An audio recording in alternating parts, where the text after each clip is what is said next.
Não tem farinha, né? Pois é. Tá lá pra meu fazer. Prova. Rapadura dentro do...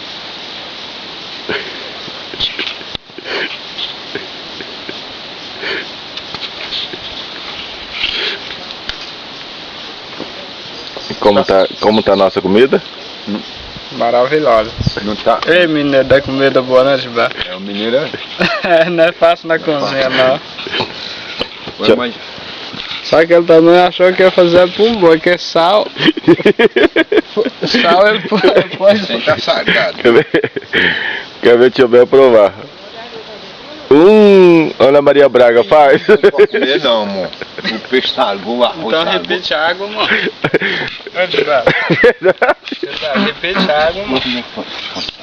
Foi eu não. Foi tu, você que foi mesmo. Repete a água, mano. Ele falou assim, coloca o sal.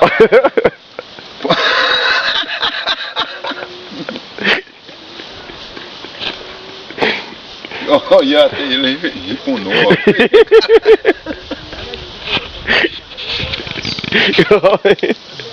Com mais, neguinho. Vai. Deixa eu ver. Acho pra você ver como é que isso tem, sabe? Aqui, o peixe, você vê como é que... Bem que o trem tá bonito, mano. Mas a hora que você misturar com esse arroz aí...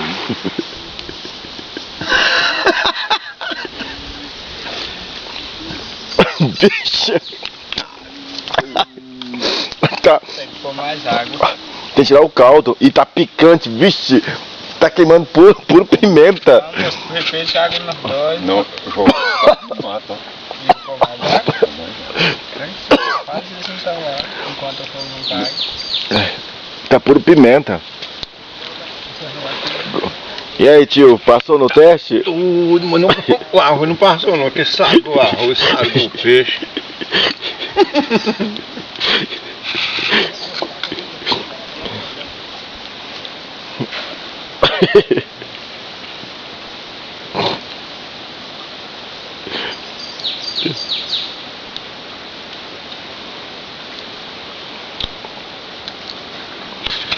Neguinho, come mais, é bom, que você falou que quer pra beber água, neguinho.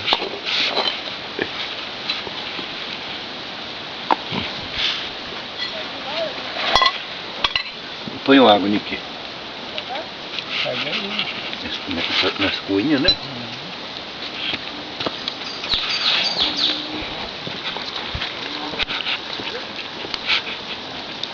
Ei, mineiro que bota sal.